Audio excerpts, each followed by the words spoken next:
like to call the Finance Committee meeting to order at 6:32 p.m. Roll call. Tom Barney. Here. Ray Borden. Here. And Michael Loth. I'm here. Item 3, agenda revisions and approval. Move to approve the agenda and the revisions. Second. Okay. Motion by Ray, second by Tom. Any discussion? Hearing none, all those in favor say aye. Aye. That motion carries. Item 4, approved minutes, September 13th, 2021. Motion to approve September 13th, 2021 minutes. Second. Motion by Ray, second by Tom. Any discussion? Hearing none, all those in favor say aye. Aye. That motion carries. Item 5, consent review and discuss September vouchers. I know you have a couple of questions. I do. I have multiple questions. Some of them are repetitive from different members of the committee, so I'll go through all of them. So the first one is a check issued to Altmeyer Electric Company for the high school repair of short wiring and parking to the parking lots. One of them has the dollar amount, the other one doesn't. The total dollar amount is $7,747.25. There was a light pole that wasn't working, and I got the detailed information from Mr. Erickson in Buildings and Grounds. There was a light pole at the high school parking lot that hasn't been working for quite some time. When they came out, they assumed it was possibly from lightning, but it's underneath the ground, so they can't guarantee that's what it was from. When they got into it, they had to reroute the feed to another junction box, and that was why the cost was higher than he expected. But it was one light pole, and now it's fixed. So that was that question. The next one is for the amount not to exceed $50,000. Holton Brothers, it's for maintenance at County Line and Amyville. This is in the Fund 41 capital projects list that the board approved. It's for tuck pointing and the repair of EFIS in the courtyard at County Line. The next question is regarding invoice for Cordles and Brady for the amount of $2,750. That is for the work that we have to get a legal opinion on our short-term borrow. So it was expected, and if we would have another short-term borrow at the end of the year in June, it would be similar costs. So both of those are budgeted for.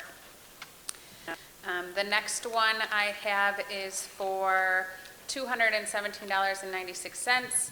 It is to the Village of Germantown for police coverage for a basketball tournament in July. This cost is a pass-through to us. We pay the cost and then we charge the facility renter. So it is not part of our contract with the village regarding the 50% that we've negotiated with them. The next question I have is for an $85 invoice for audio engineering. This came out of the Kennedy Middle School budget. Their bell times changed, so the company comes in and changes the bell times over the intercom. So the bells go off at the appropriate time now that our start and end times were adjusted. So that was the $85 for that one. The next one we have here is for $6,600 for Commercial Consultant Group. This is coming out of the Buildings and Grounds budget. Nope, excuse me. This is coming out of Fund 41. So when the capital projects list was approved by the board, there was a large number in there that was for roofing and tuck pointing. This $6,600 for the consultant that walks our buildings to tell us what areas need to be addressed is within the number that the board approved in the capital projects list. So it's in the larger number. It's not separated out. The next question I have is for $4,595 for Holton Brothers for tuck pointing at County Line. This has to do with the chimneys at County Line. This is coming out of the general fund. It's not part of the 50,000 that's coming out of Fund 41 because it was not planned for. Our maintenance department discovered the issues with the chimney and tuck pointing on the roof, and so then it needed to be repaired once we were notified by our maintenance department that. So that's why it's a separate invoice from the $50,000 that's in the capital projects plan. Can I interrupt? So $50,000 to Holton Brothers for County Line and Amy Bell work for tuck pointing and roof. Then we're paying a consultant firm $6,600 to walk our grounds and tell us what tuck pointing we need. And then we have another check going to Holton Brothers, which our own maintenance personnel found tuck pointing issues. So why are we paying $6,600 a year to a consultant firm when our own crew is qualified to see the same work? Just curious. And I would like an answer from our buildings and ground director, and not by an email. We can follow up at the next building and ground committee with that, or bring it back to finance at the next in November for the details. Anybody else curious to that? It's a valid point. We almost got $70,000 in tuck pointing contracts with a consultant firm. We'll bring it back to building committee as well as finance next month. Thank you.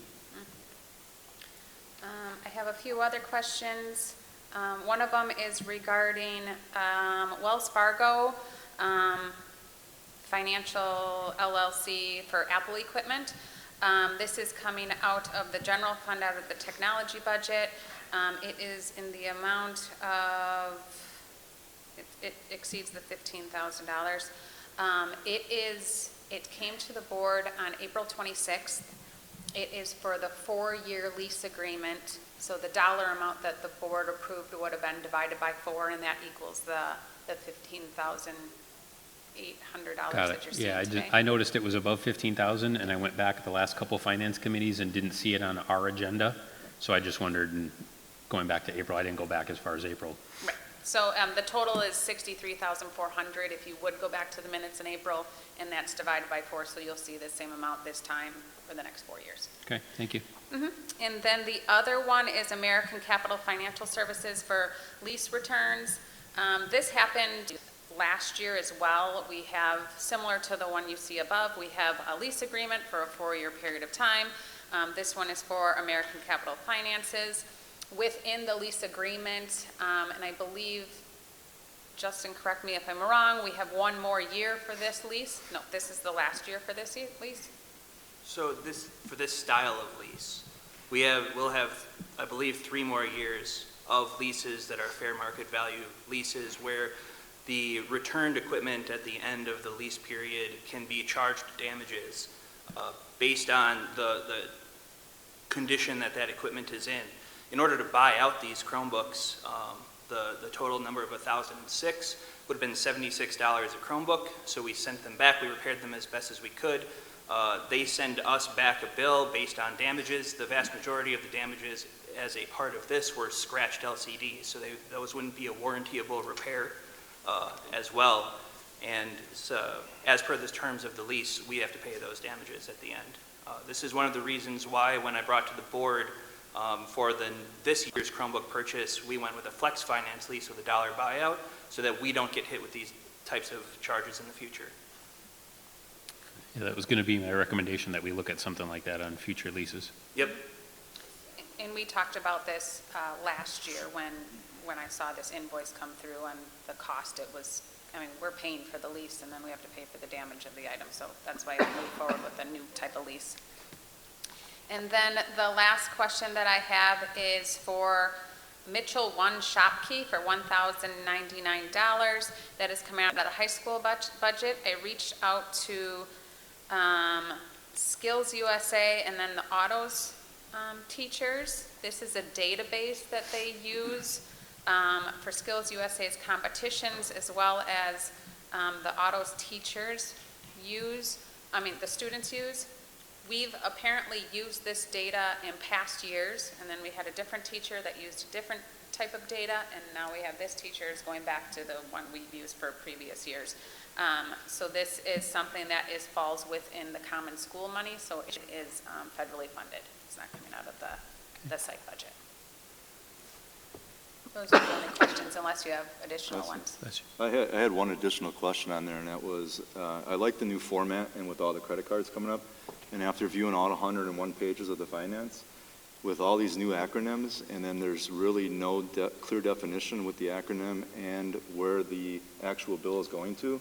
So is there a way to put in a little additional information on what that acronym is, number one, and number two, what school or where it's coming from? There's a lot, like I referenced on page 37, I believe it was, 39. or 39. That whole page, there's about 6 items on there that, if you look at it, you have no idea where that money's going to unless you know what the account number is, and I don't know the account numbers offhand. Okay, are you, is page 39, That's just one page of all the ones. yep, is that credit card, or is that checks? No, that's the checking. Okay. We'll communicate to, the way the requisitions are entered by whoever's entering the site or the department is entering them, we'll just communicate that we have to have more detailed Thank you. information into the requisition. And Brittany, I only saw one. I didn't bring it up as a question, but there was a C invoice in there also Okay. for one of the descriptions.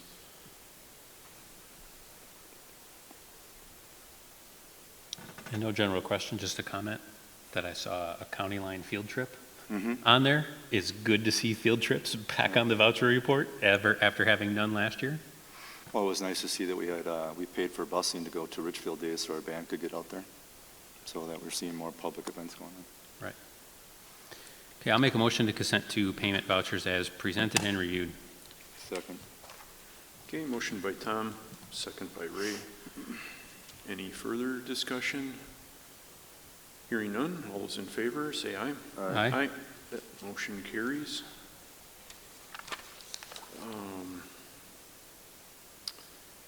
Unfinished business, A is showing 7, A is showing none. However, in the full board agenda, there's something on copy paper.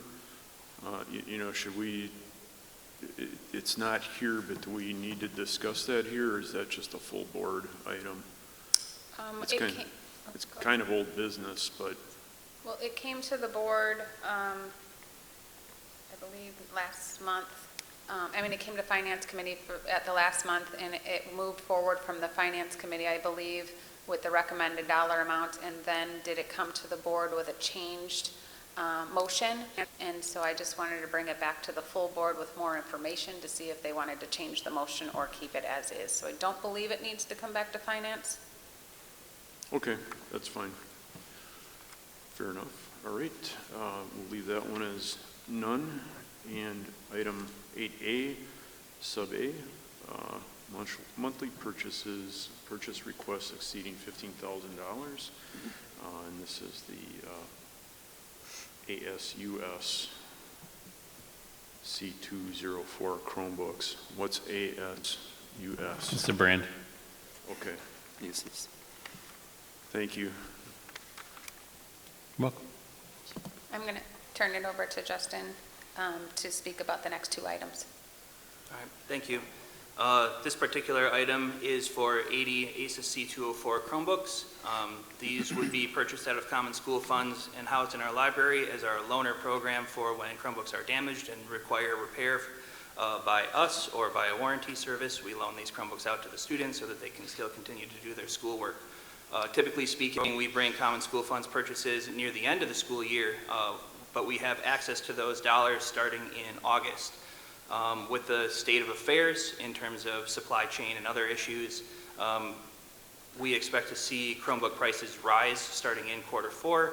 The Chromebook price that I have here is the same one that we paid in June, paid in July, but from the previous lease agreement for the same model of Chromebook as before. So securing 80 of these right now with the appropriate management licenses to be enrolled in the Google management system to replace our Chromebooks that will need to be replaced at the end of the year anyway, I believe is a good financial decision.